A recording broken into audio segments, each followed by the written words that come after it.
There we go. Perhaps we should have test drove it beforehand. It's all good. Sometimes you gotta grab it by the wheel, you gotta Just jump, just keep it going. dive in.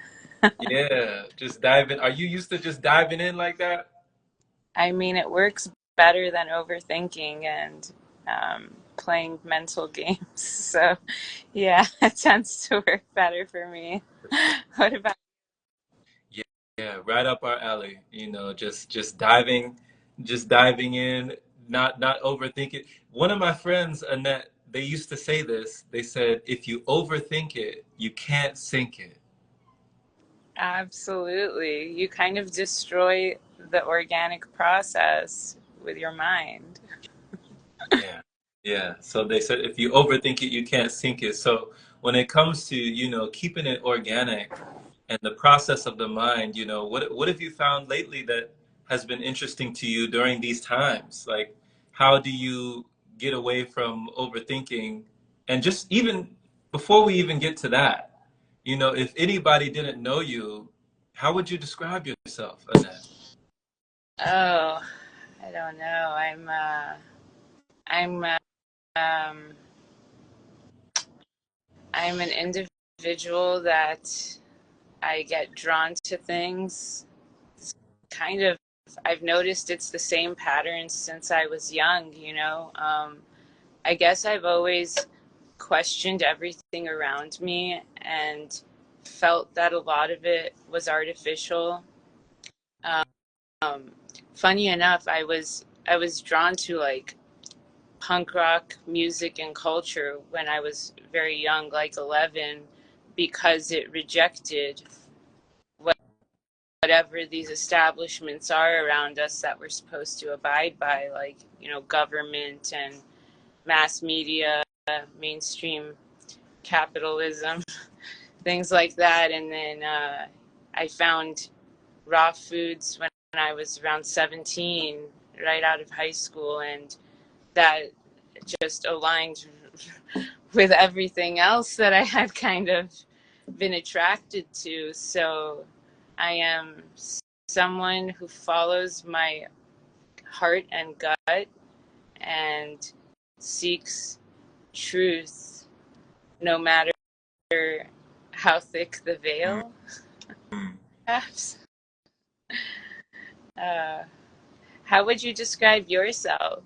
No, I love your description. I resonate, and it's because, like, there were certain questions that I had growing up that were unanswered, especially by, you know, my parents, parental figures that are just growing up themselves. Sometimes we forget, I forgot, I didn't know actually that while I was growing up, my mom was growing up and my dad was growing up, that we were growing up together, you know? Mm-hmm. So sometimes sometimes I would fear them, sometimes I would revere them, sometimes I would hear them, but I would forget that we're just human, we're each of us are just learning in this experience in this reality. So, for me, I've always been a questioner, I guess a philosopher, a seeker of truth, knowledge, understanding in my own unique way. I would walk up to strangers and just ask them questions. They said I did this from when I was like yay high, really small. And I would just walk up and ask people questions. So I've always had that curious nature. Curiosity has been my consciousness, following the breadcrumbs of curiosity. That was my yellow brick road, to my own Wizard of Oz. So when you're talking about at 17, discovering raw at 17, wow, I was not on that level at that age. So what brought you to raw at that young age? Oh, I was lucky, I think. So I'm Iranian Armenian. I grew up eating, kebab, rice, like it's just part of our culture. And when I was 17, I went to the gynecologist, and they told me I had, cancerous cells in my cervix. And my boyfriend at the time, he was a he had a friend that was a raw foodist, and through snowboarding things, and he told him about it and how I can heal, and all of that information. And so he asked me if I would try it, and I was hesitant. It was the first time in my life I had heard of just not cooking your food. And I was kind of open to anything. So we went to what was Revolution at the time in Santa Monica. I live in Los Angeles. And after we had dinner there, it was the first time I felt, wow, I have more energy after I consume food. I don't feel weighed down like I've always felt was wrong, and I just subscribed. That was it. And I did 6 years straight from there. And then in my 20s, I kind of fell into some, you know, I felt alien a lot of the time. So I don't know, I fell into like pressures of society and stuff. And then I also developed some bad habits. But now it's been about like 3.5, 4 years. I've been fully raw again. And then the last 2 have kind of been mostly liquids. I did like an extended juice fast in 2022. I did like 315 days, and then I just finished 85 consecutive days. I had some watermelon on Tuesday. Wow. You just finished 85 just now? Yeah. Oh my gosh. Oh my gosh. That is amazing. Fireworks. Amazing. Amazing. And you said 311? 15. 15, 315 days. That's great. That's awesome. That's awesome. I mean, I honestly had never really fasted more than 2 or 3 days before that. I set a goal of 7 days, and I just said, if I don't hate it after 7, just keep going. And then it just got better, and then better, and then I started learning more, and then things began feeling different. And then, I mean, by the end, I was like, everything is a lie about ourselves and the place around us. It definitely lifted the entire veil of the matrix, and I've never been the same since. You can't change. You can't go backwards once you know. Right. Can't undo it. Right. No, I feel the same. I definitely agree. Once you've like peaked beyond the veil, it's kind of like you've seen Jim Carrey in the Truman Show. Mm-hmm. Yeah. Yeah. There's a part in the Truman Show where, he's setting sail on this boat. And, of course, they're still watching him. It's lights, camera, action in there, right? And he's just on the boat sailing, and then all of a sudden you hear the music, and they're doing the close-up, and you see the mist, and then he's going beyond, and then the boat kind of like pierces something. And it's like, what? It's like a straight up wall, like what he thought was a horizon in the distance and clouds in the distance and water in the distance was just a wall, Oh, and there's stairs that go up to a door, and he's like, what is this doing here? It's like, and you, like you said, you cannot go back. You cannot go back. And then also, I'm sure you can relate to some of this time around. I'm like not even shocked anymore when sometimes I'll think, okay, like the synchronicities are just almost, I have to use the word stupid. Like I was thinking while I was driving the other day, oh, I haven't seen, like there is this like company that used exists called Grenade, and their sticker was a grenade, and people would put it on the back of their car, you know. I was thinking, I haven't seen one of those in a long time. And the next day I'm driving and there's one of those on a car. And like, I don't know, other instances like that. Like I talked about a movie that I hadn't seen in 20 years with somebody. And then the next day my sister's boyfriend brings up that movie and says, oh, we should watch that. You know, like just those things happen in a sequence almost. Like, I'm not even shocked anymore. This is just how it's supposed to be. It's just like a sequence of synchronicities. Yes. You know? Like one after another. It's like, this can't be a coincidence. Wait, this is a coincidence. Well, what a coincidence. Yes. Coincidences all around. Coincidence party. Yeah. One of my friends was talking about just that word coincidence and how some people say, you know, there's no such thing as a coincidence. And he broke it down. He said, well, actually, when you think of the word, you know, it's actually when two angles, when they coincide, you know, when they coincide, that means they come together. They came together and they coincide. That's a coincidence. It's like, coincidence. So it did come together. It just came together. It's like, wait a minute. I thought about it, and then here it is. Now you're talking about it. I was just thinking about that. But how did that? You know. Wow. So it's the magic. You know, the magic of life. And when you're embracing it, you know, when you're facing it, and you're not erasing it, you know, and you don't even have to be chasing it, right? So if you allow it to. Right. It's that allowance, you know, that receptivity, that surrender to the flow of life. So, you know, Annette, I'd love to hear, what were some of those lies when you were peeking beyond the veil, when, you know, you were stepping out of the programming of the Truman Show, you know, if I don't see you, good morning, good afternoon, and good night, right? You're stepping off the set, you're going out.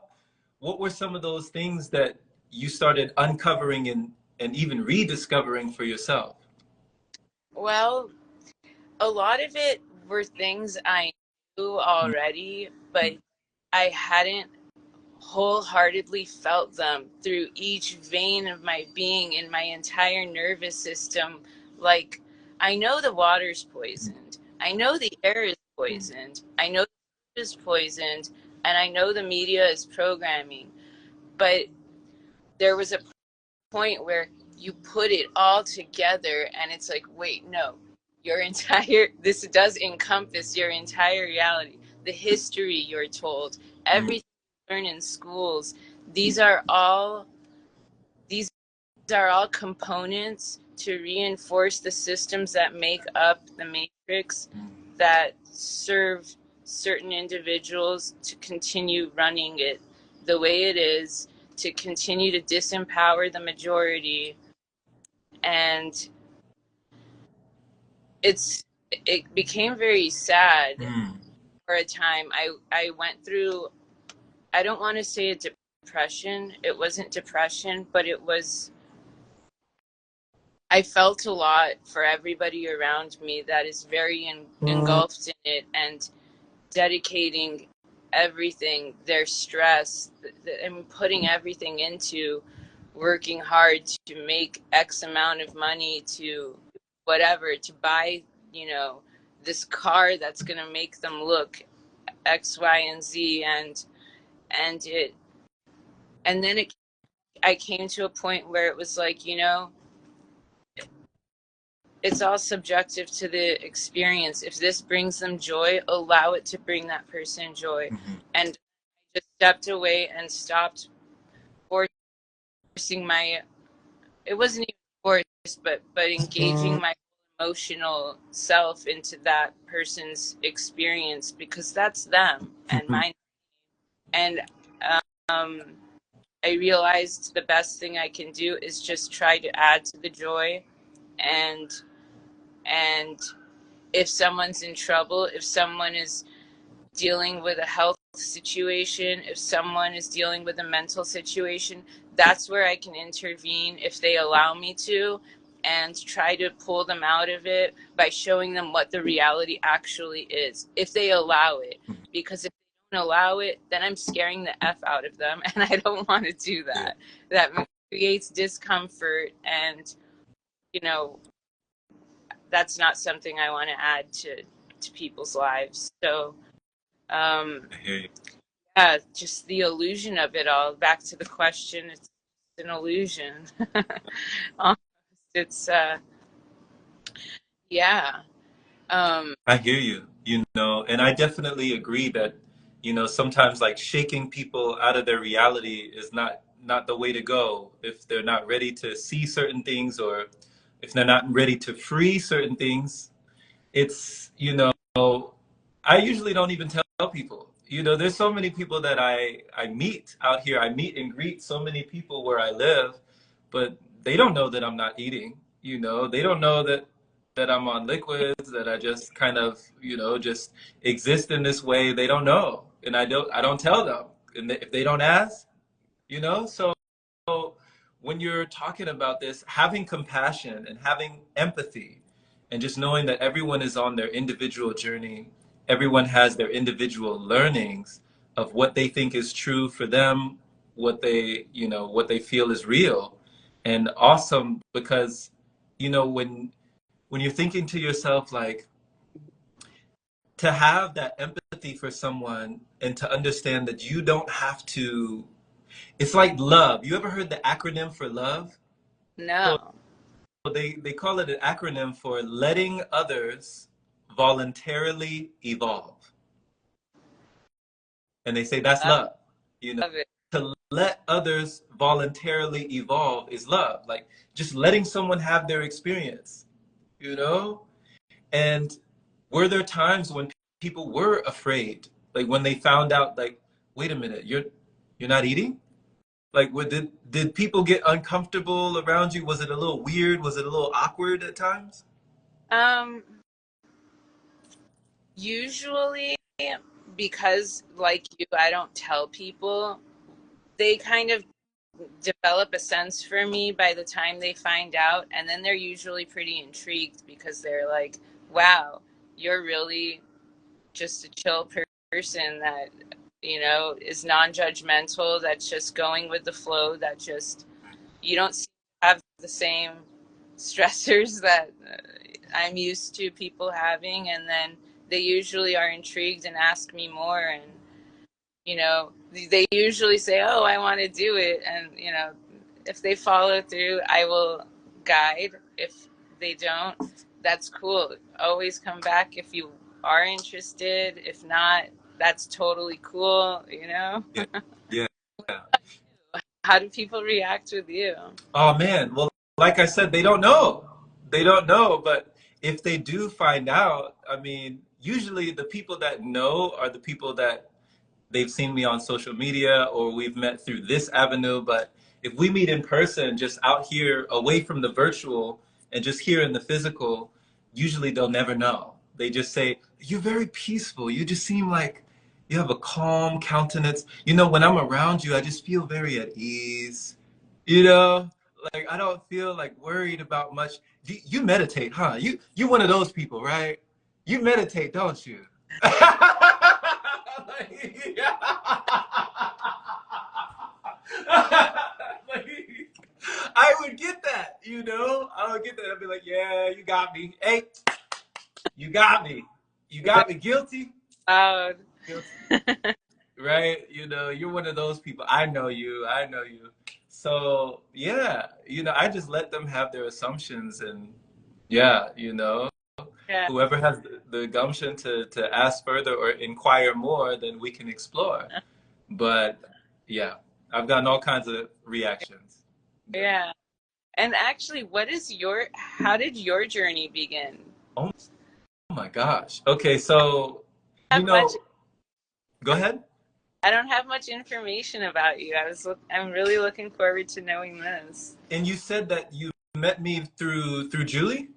Yeah, Julie told me about you and how incredible you are, and then I I took a look at your page. I was like, okay, this guy seems like magic, and I asked you, and here we are. Oh, blessings, blessings. Yeah, Julie is a wonderful soul. She's amazing, you know, just an amazing being, doing so much, you know, creating communities and really just spreading, you know, just a lot of light and a lot of love in the world and just creating more of this consciousness where we're freeing ourselves, you know? So, you know, I would say this particular journey started around 2019 and then 2020. So those were the years that this particular chapter of my life has started. And it was through a lot of, you know, I came from a situation that was very painful for me. It was a separation situation with my ex-wife.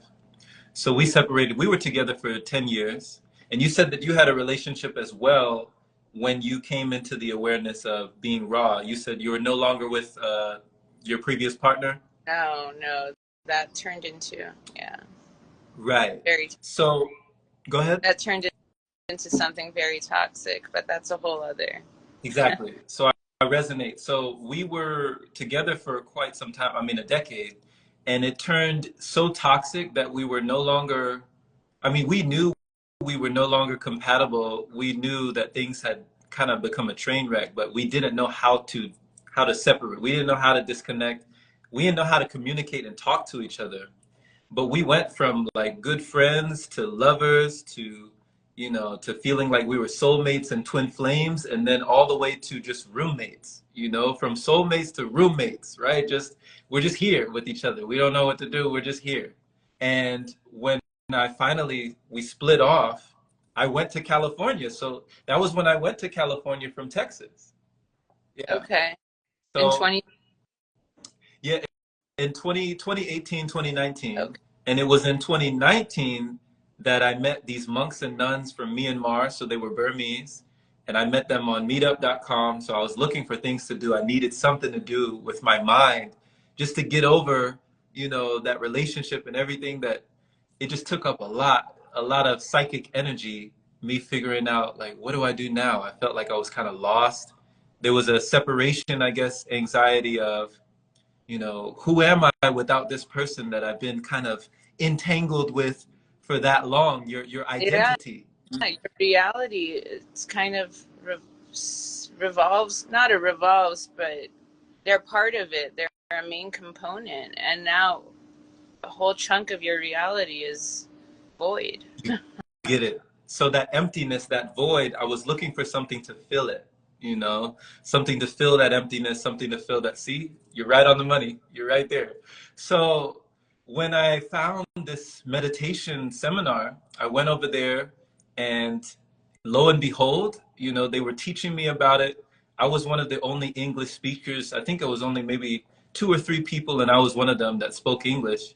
Everyone else was speaking Burmese. They had a whole other section, a whole other room where they were speaking Burmese, but they were translating to me, teaching me about reasons why we suffer, you know, all these, you know, Buddhist type principles and teachings. And it was really penetrating me in a way that not a lot of other things had. It was making a lot of sense. Just the way that she said it, because I was raised in the church, I was raised Christian, you know, everything was just looking up, you know, everything was just like kind of idolizing something out there and not really in here, you know. And they were turning the focus back in here. And I was just listening. I was like, okay, I was writing, you know, I was taking notes and I was writing this stuff down. And then afterwards, Annette, you know, the lady, the nun, she showed me, she said, hey, Jerome, if you want to stay here, you can, you know, you can stay if you want. I said, what? I was like, what? I was like, wait, come again? Like, stay? Like, here?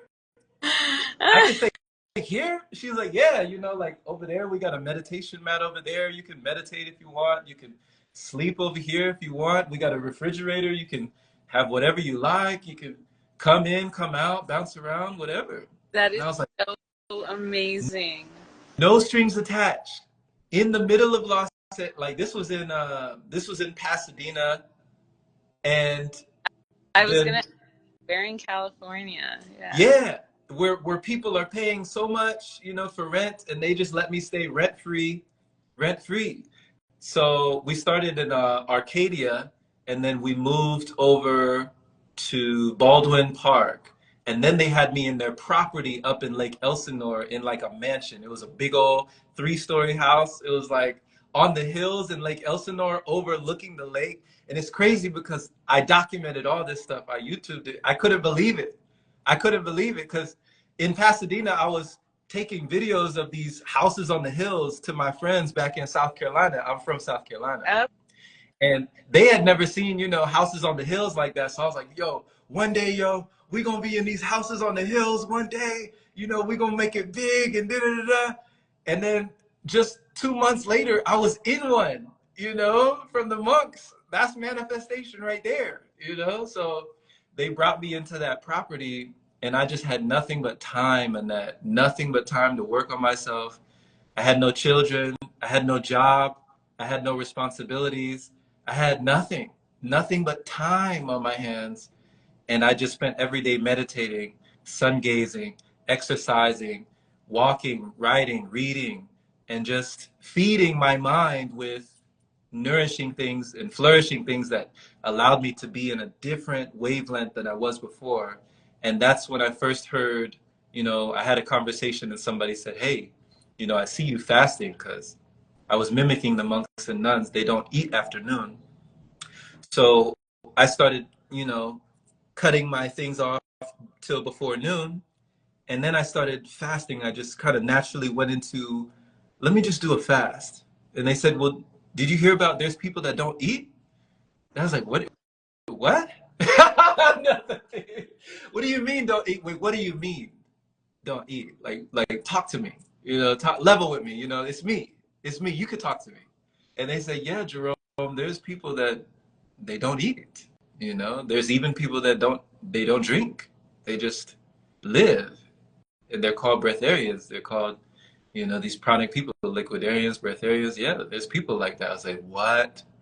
So I had to do my research. I was like Neo in the Matrix looking up, you know, trying to find the answers.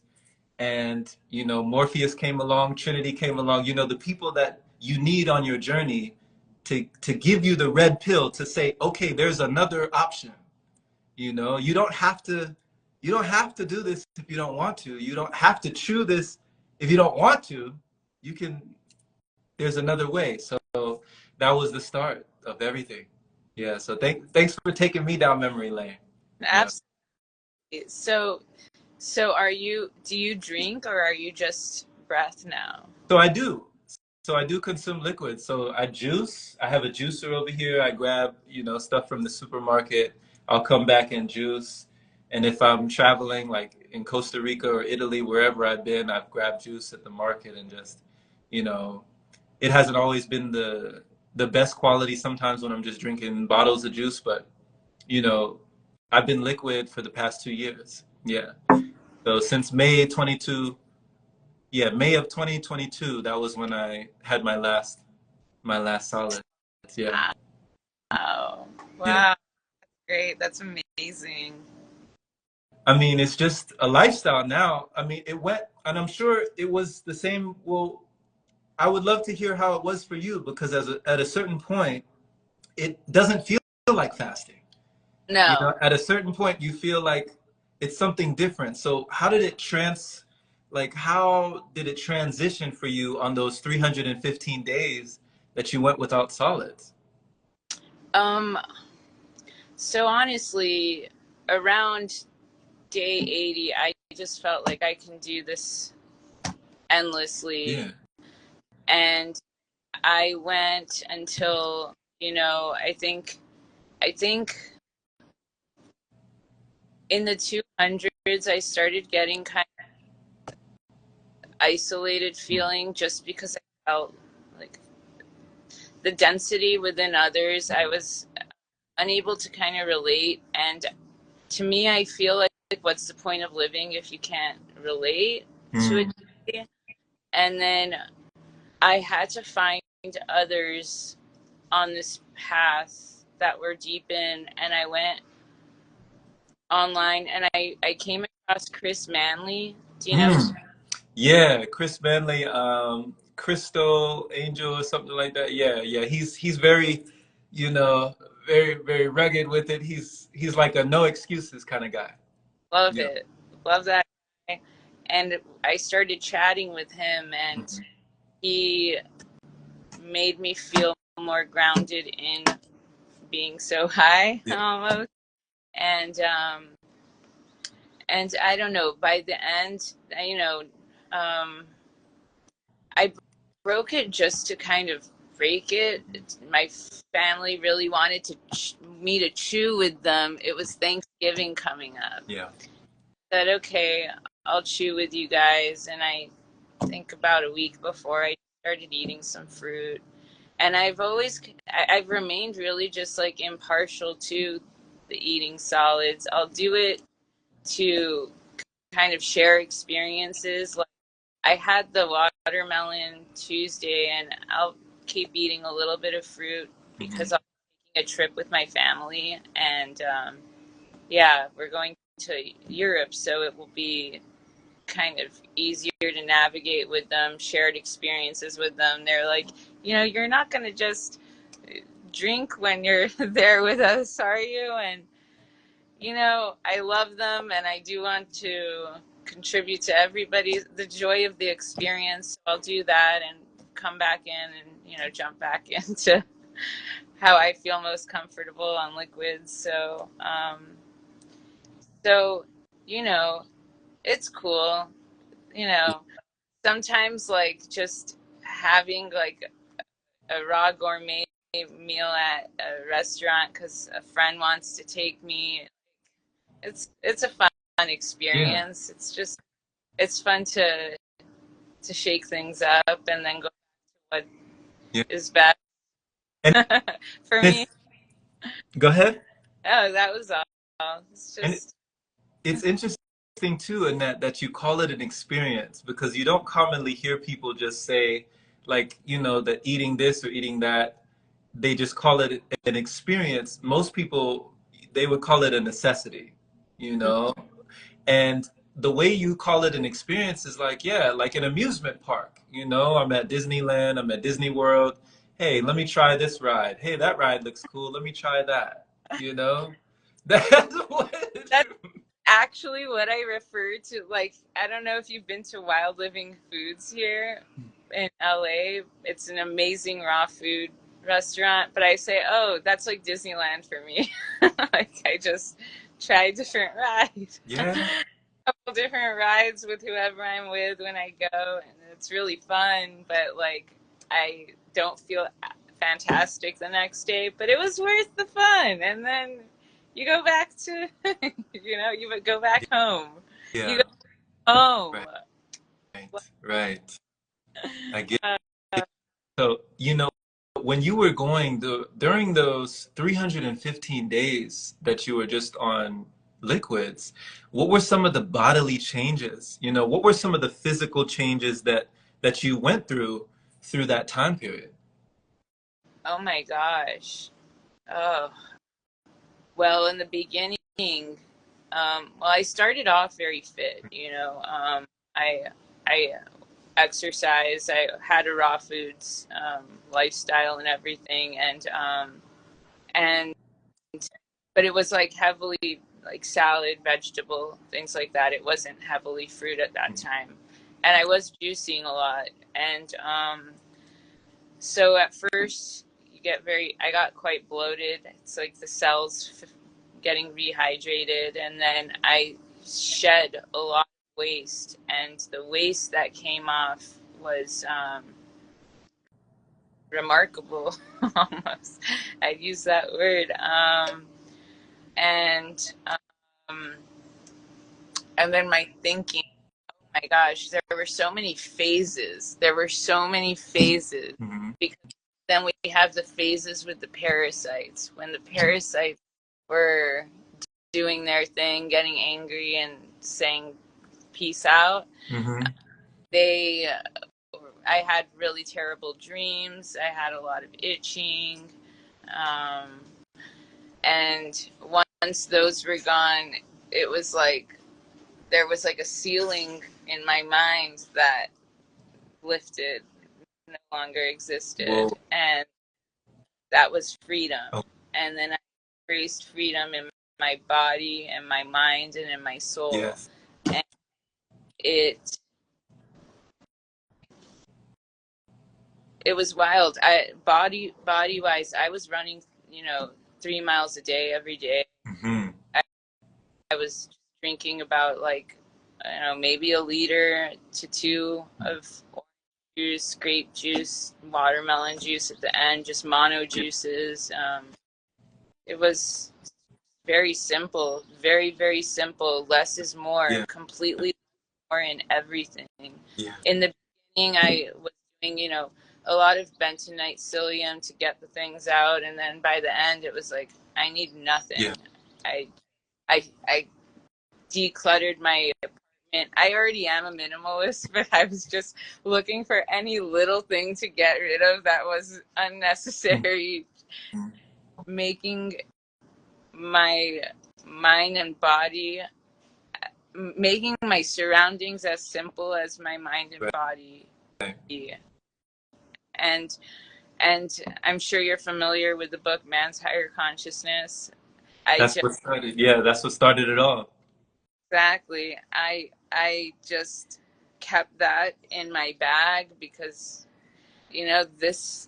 this reality, you need reminders that that's the reality, that that's what we are. And yeah, it was very profound.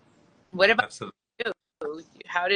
What were your physical, mental, all of, what did you notice about yourself changing? Absolutely.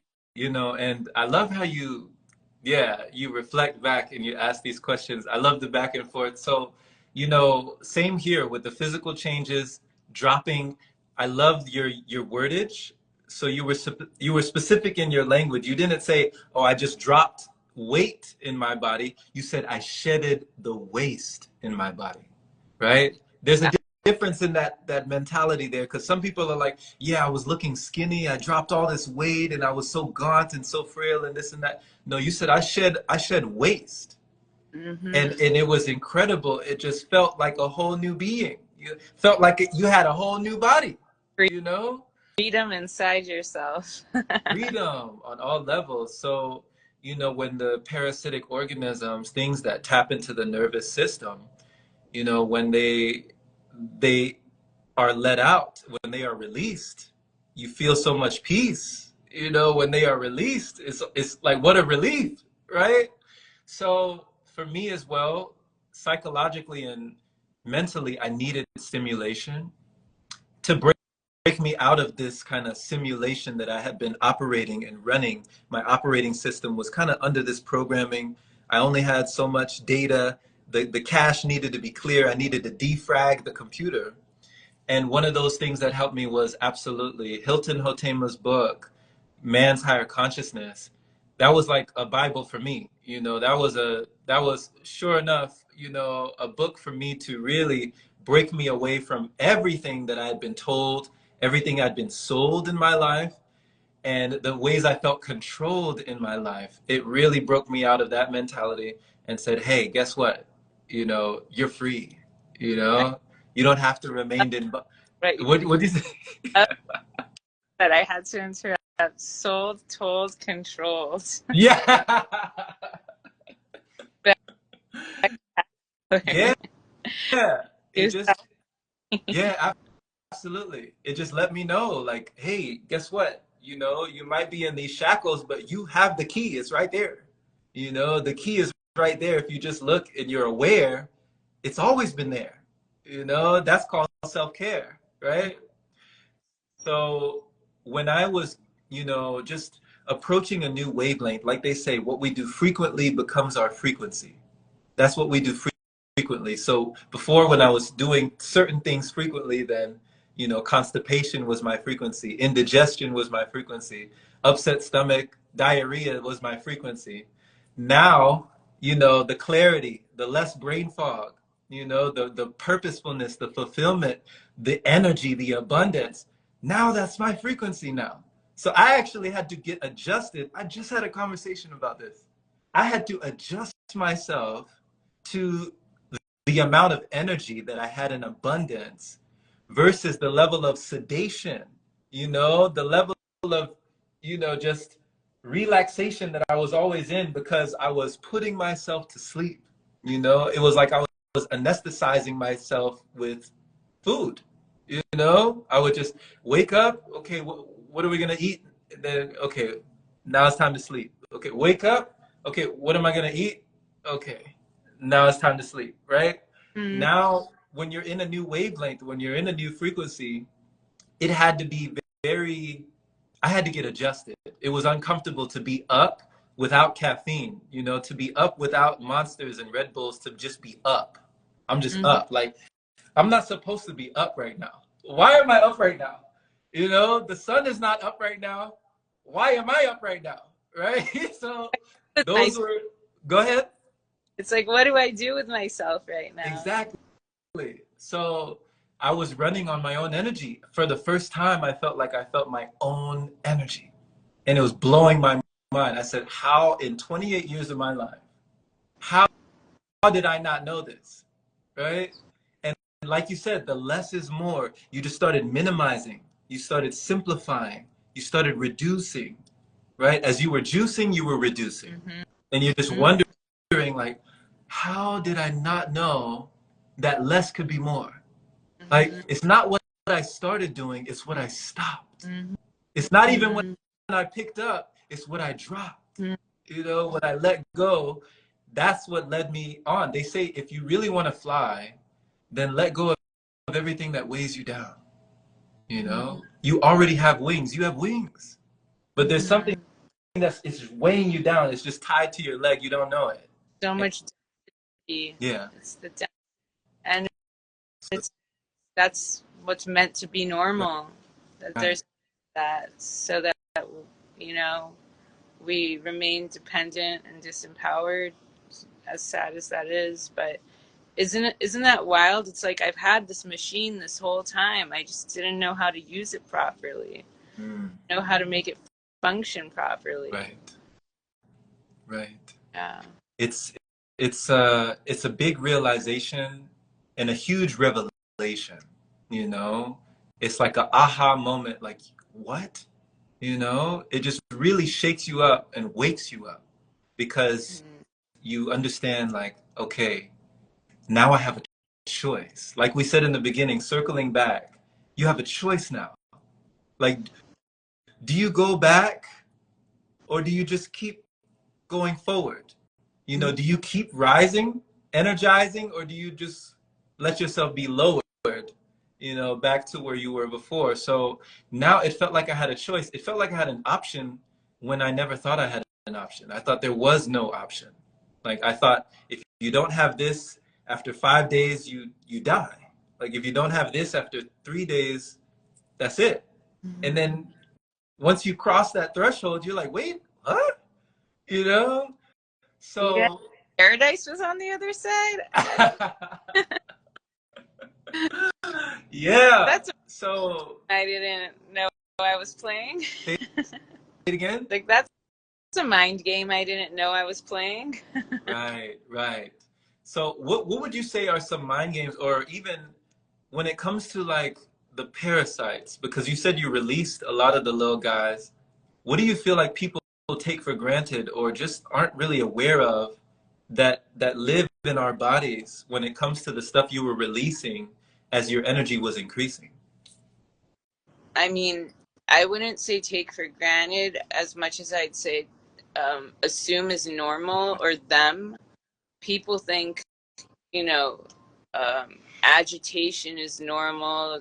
All of the feelings, the envy, the jealousy, the rage, all of those things, the cravings. Oh my God, those things aren't part of you. Those things are a different consciousness that's within you, controlling you. Those things are so advanced. Those species are so advanced.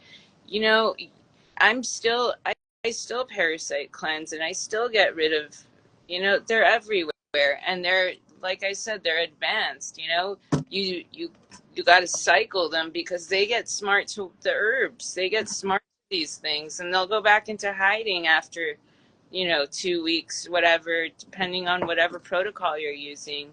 And people don't know, just change the diet so you stop feeding. I'm not even saying it for like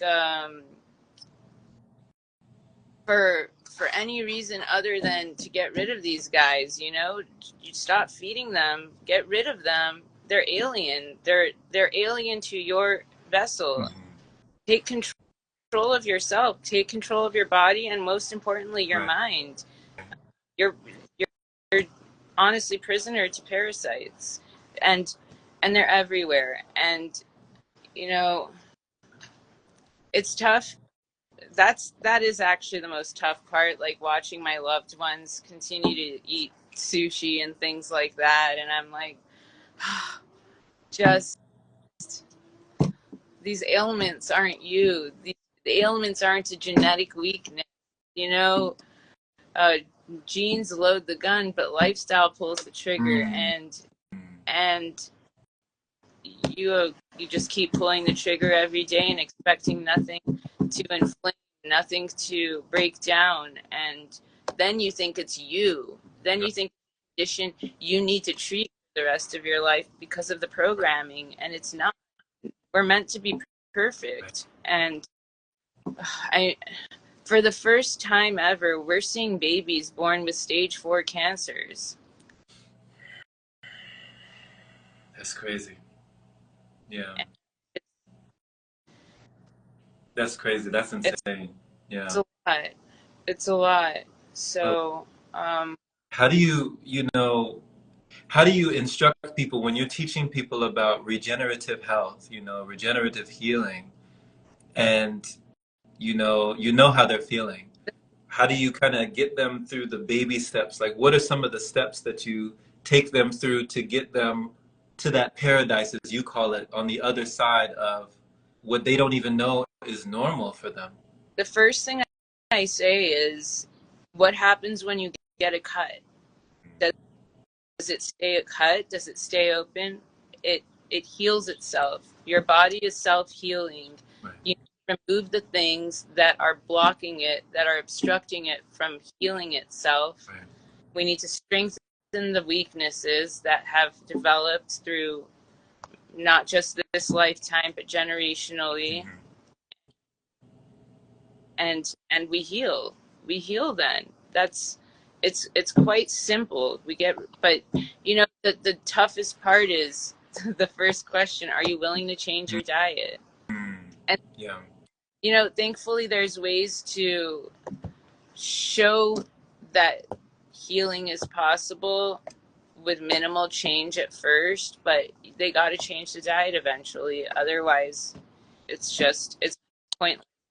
I can't work with people who aren't willing to do the work for themselves. You can't save someone who doesn't want to be saved, but you can plant the seeds and hope that they care enough about their lives. Unfortunately, I lost a family member last year. He had lung cancer, and my aunt, his wife, she did get a juicer. She was juicing for him all the time, but he continued to just kind of not care, just whatever. You can't win them all. It's really sad when people will choose food over their lives, and I didn't understand that was real until I experienced that, and it's very disheartening. And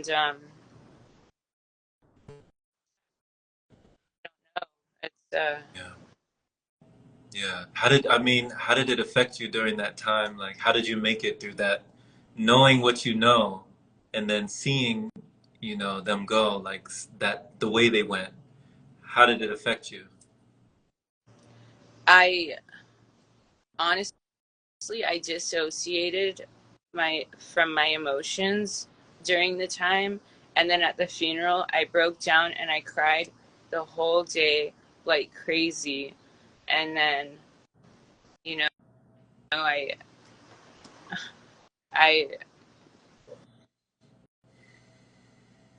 I'm not really fully recovered from it, honestly. It was rough, and it's like, 2 days ago I passed by a building that for the realty who worked for, and I just cried a little bit in my car, and you know I I don't know. I try to I think I try to dissociate from personal feelings of being a failure in the situation, because I did try my best, but I didn't win. I don't know. It's sad. It's tough. You lost like that yourself? Not, I mean, not yet, but I mean, my whole family, I'm pretty much the only one, the black sheep. No one else that I know of in my family is living the way that I do, and they don't want to, and I don't tell them that they should. I don't kind of interfere with their lives and with their lifestyles. And they ask questions every now and then, and they let me know they have these aches and pains, or they have this or that, and they wonder if they could be doing something differently. And I just kind of I just kind of live by example. When I get around them, like you were saying at Thanksgiving, when I was around them at Thanksgiving, I think I just had some apple juice, some orange juice, but I was still talking with them, conversing with them, chatting with them, laughing with them, you know, and it's not like I was all the way over there, just meditating in the grass, I was with them, so I want them to know, hey, I'm still family, I'm still me, even though I'm not eating, it's okay, so yeah, I mean, there's been a lot of deaths in the family that I do feel could have been avoided. And at the moment, they haven't been people that were very, very close to me yet, but I'm I'm kind of mentally understanding that could be a possibility, just because, you know, just certain things that they deal with on a daily basis that you never know. You just never know. So appreciating the time that I have with them, and, not giving, like they say, give them their flowers while they can still smell them, you know? Like, give them their roses before before anything happens.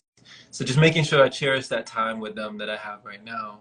That's that's important for me. So we do have conversations, But man, that is tough. That is tough, in that, like, going through that, and you're still growing through that. Like, it seems like you're still very affected by that, and we can blame ourselves. We can say, like, oh, it was my fault and I did this, and you know, it's tough to feel like you did all that you could do. That you did everything in your power to help them see another way. But like you said, some people, you really can't save them. Like, it has to come from inside. Even this journey that I'm on right now, I was inspired on the outside, but I was there was a big pull on the inside. It was a calling. It was like, I knew that there was something more, like there was something else. This can't be it. You know, this can't just be my existence for the rest of my life. I know this is not it. So it was really a calling. It was really something within me that lit me up. And like you said before, once you feel a certain way, now. Like, the cat is out of the bag. The jig is up. It's over. You're like, okay, I get it. I get it. And you realize that, once again, you have a choice. Mm-hmm. If you want to go on, like what was his name in the Matrix? I think his name was either Cyrus or Cypress or something like that. Cypher in the Matrix. There was a character who sold out the crew, the Yeah. Nebuchadnezzar. You remember? Yes. Yeah. Now that, And yeah, I remember. he was eating the steak in the restaurant, and he said, I know that this is not real. I know that this is just a simulation. I know that this is just information that is going to trigger the electrical signals of my brain and tell me that this is a juicy piece of meat, an animal. Like, I know that this is all just in my mind, but ignorance is bliss, right? He said, ignorance is bliss. Ignorance is bliss. And so that was the choice. I had to say, you know what? Do I want to live in ignorance? Do I want to live with negligence? You know, do I want to live like that? Or, you know, now that I know where I must go. So, yeah. Mm-hmm. Isn't that crazy that they put that movie out there? And just, that's another whole story. Hollywood, you know, that's a whole. But yeah, it's wonderful. Your story is just amazing as well. Your trip to Pasadena that blossomed into what you're doing now, that is amazing. And you've written books as well, as Julie mentioned, actually. Yeah. I've been privileged, you know, to be able to write these books. You know, it all started with one. I think my first one was on Sungazing, and then Finding Inner Peace. And I wrote them actually in that same place, the place that the monks let me stay in. You know, the monks with the monastery, they let me stay in Lake Elsinore, and that's what I had all the time on my hands. So I wrote my first book there, and I mean, that was like, you know how many years I had. I'm just thinking right now, like in my mind, I'm going back to the past, like how many years I had want to just publish a book when I was in high school and even when I was in college. Like I never did any. I identified as a procrastinator, you know, like someone who never finishes things. I started a lot of things. I didn't finish a lot of things.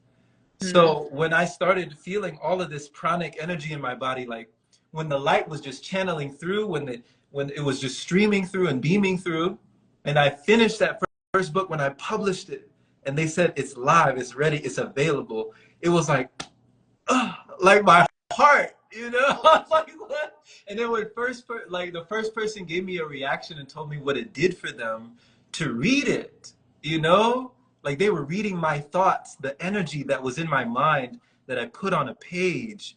They read it and something happened, something triggered within them that let them know they could go further. That feeling was like nothing else. Wow. I can only imagine, and I'm feeling your energy. I'm feeling it as explaining. Wow. It was like nothing else. Because all I wanted to do, literally all I wanted, was to just lift somebody else up. You know, I had felt so depressed and so down for so long, but I was a comedian. There were times I did stand up during my life. I performed, I was in theater. I got my bachelor's arts in performing arts, you know. I went to California for acting and came back. Here I am, right? So I always wanted to just lift somebody in some way or shift somebody in some way and let them know life could be different. Life could be beautiful. Life could be magical. Life could be mystical. Like just your imagination is magic, you know? Yes. Yeah.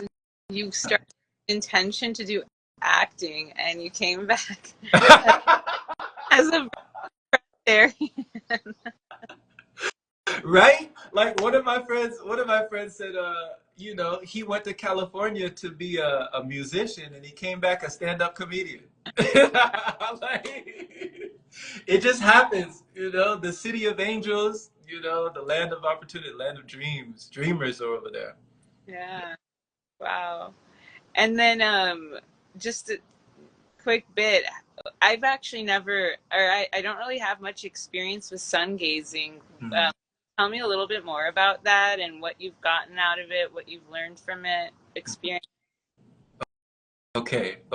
Before I do that, Annette, everybody, I hope you're taking notes because Annette, what Annette is doing right now, this is healing. Like what you're doing, just the questions that you're asking and just listening. I don't always get the opportunity to be on this side, you know, so I just want to appreciate you and just take the time to say thank you for these questions because these are reflections, you know. Oh, Thank you for the oh, connection. Yeah. I appreciate you sharing as well. This live is really, this is my first live I've ever done, and this has really exceeded every expectation I could have ever imagined. So You're a natural. You're a natural, you know. You're made for this. So, yeah, so one more time the question. I just want to make sure I got it right. it was sun gazing. Yeah. You know, how did you get into it? Mhm. What you experienced? What have you learned Yeah. from it? Yeah. So Hira Ratan Matek, I think is his name. Hira Ratan Matek, some combination, but they call him HRM. And he's a guy who spent a lot of time sun gazing. And they studied him for, I think it was like a year or so, or almost a year. And he didn't have to eat. You know, he was just sun gazing and he got his energy from his method of gazing at the sun. And he was an Indian man, I believe, from India. But HRM, you can look him up, and there was a documentary I watched. Somebody sent me on Gaia, but you can find it. It's called Eat the Sun. Eat the Sun. It's a documentary. It's called Eat the Sun. Are you taking notes? I love this. So, Eat the Sun, I watched this documentary and it showed not only him doing this method of gazing at the sun, but there was even a church of people. There was even like, you know, if you can think of a gathering of people who would get up and they would go out, and it was almost like a religious ceremony where all they were just gazing at the sun and they were almost revering the sun and worshiping the sun. Then they talked about cultures, you know, different cultures in the world that would really look up to the sun. And it was like, you know, just such a spiritual connection. And so it gave me a lot to think about because in my life, I mean, everybody around me, you know, they're wearing sunglasses, they're putting on sun cream, sunblock, right? Sun lotion. They, you know, they don't want to get a sun tan. They're afraid of the sun. They're almost avoiding the sun. And they think that they're going to go blind if they look at the sun, right? So I started during the hours of 1 hour after sunrise and then 1 hour before sunset. Those were the two times that I started sun gazing. And then I did it so consistently that I got to the point where I could gaze at the sun at different angles of the day. So it could actually be directly up in the sky and I could just gaze. Whereas before I was like, you know, it was very painful to look at. And there was just this peace. I remember I was listening to a video game. It was like an ambient music from a video game I used to play because I was a heavy gamer back in the day. It went into the procrastination and all of that. So I was listening to this track from Skyrim. It's an Elder Scrolls series. And I remember watching the sun rise. And I remember one day, tears came down my eyes as I was watching the sunrise. It was such an interesting sensation to feel like I was communicating. Like it felt like I was in a communication, a direct link to a celestial body that was talking to me. It wasn't talking to me like I'm talking to you, but it was just communicating. And I was just, it was like light codes and downloads coming from the sun, you know? And I felt so invigorated. I felt so alive. And I felt this energy that was just steady throughout the day. It was a gradual, it wasn't the jittery caffeine energy. It was just steady throughout the day. And just an awakeness, a wakefulness. And I put all that energy into the book that I wrote, Sun Gaze for Success. I put that energy into myself. I put that energy into my meditation. Everywhere I went, even like the people that I started talking to, I just allowed that energy to flow through me, and it was just changing me on every level. I think on a cellular level and a cellular level, a molecular level, like my body was physically changing. And things started rearranging because hunger, those cravings you talked about, that started leaving as well. So I was like, wait, all I'm doing is gazing at the sun for like 20 to 45 minutes, and then I feel good. I don't feel this hole in my stomach. I don't feel this void. I don't feel all these sensations of needing to go, needing to be feeding, to constantly be, you know? So that was a revelation for me. And then it was just step by step, progression. But that showed me, okay, the sun is not my enemy. The sun is my friend. The light that washes over everyone, it doesn't ask. It doesn't ask you. It doesn't say, you owe me. I'm not going to give you this light until you pay me. No, it's giving everything this light. The plants, the trees, the birds, the bees, they all get the sun, right?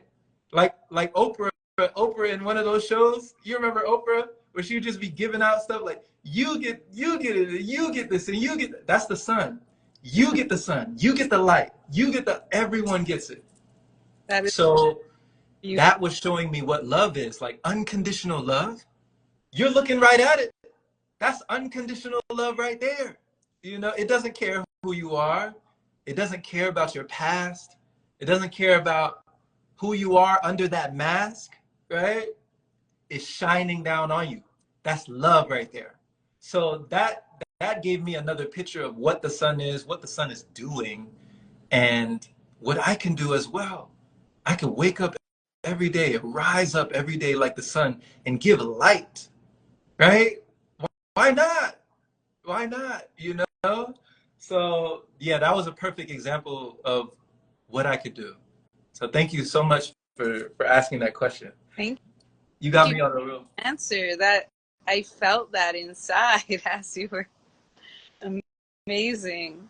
And so it's 1 hour after sunrise and 1 hour before sunset that. Those are the best times to start. Yeah, to gradually build up, I guess, I don't know if you would call it a tolerance, but your eyes are really just receiving that light. If they're not used to it, then it goes through a period of adjustment. So I wouldn't just go full blown and just, look directly at the sun where you are if you're not used to that. But it's a gradual thing, and people have even healed their eyesight. Like people who couldn't see very well, now they're able to see a lot more because of the sun's light going in through their irises. Oh, So it's amazing. Yeah, it's amazing how we block out, yeah, the things that could actually heal us. mm-hmm. Mm-hmm. And then and what was the second book you wrote on about? So first was Sungazing for Success. There's Finding Inner Peace. That was just, all the things that I was doing. I talk about the methods, modalities, and practices that were bringing more, electricity and magnetism towards me at the time. Then there was The Pranic Path and How to Grow It from the Mind of a Poet. That was a poetry book that I wrote about this pranic path. And that was a very creative part of my life as well with the monks and nuns. Then A Hunger for Freedom. Then recently, Breatharian Beginnings. And now I'm just finishing up my 7th book. And that is called, well, I haven't even talked about this. I haven't even talked about this. You see what she's doing? I love this, Annette. I love this. Yeah, it's coming out soon. It should be out next month. Next month, my newest one. I just finished it in like half the time that I did the other one because your cup runneth over. You have so much, you can't stop. Oh, wow. I'm gonna check out. I don't even know where to start with your books. Probably beginning. You can start at the newest one. I think that's the one it's really, yeah. The newest one is the best one so far, in my opinion. I feel proud of it, and now we just keep going. Yeah. Amazing. I can't wait to check it out. Thank you. And thank you for these questions. Thank you for just listening. You must do this for other people. This is not just me. This must be your nature. Yeah. I guess so. I've been told I'm a good listener. But I mean, it's just, that's part of the joy and learning about people. I You know, just talking about myself, that's kind of boring. It's nice to share and learn and bounce off one another and share commonalities and learn differences, you know? Yeah. We're the same in that. We're the same. You know, I'm smiling from ear to ear right now because I've said that before. I've said that same thing, and people, they did not understand what I meant when I said that. Like, they were like, Jerome, why don't you talk about yourself, you know, a lot more? I'm like, I don't find myself that interesting. Whenever I speak, other people find me interesting for some reason, but I really don't. Like, I'm fascinated with others, you know? So Same. we're the same. Yeah. We are the same. Yeah, I'm like, what do you want to hear about me? I already know about me. Yeah. Even just what I said about listening to people, I'm like, isn't that, doesn't everybody feel that way? Shouldn't they? No, not everybody. Oh, Not everybody. You're a unique individual. You have a gift, you know? like, what? I yeah, you have a gift.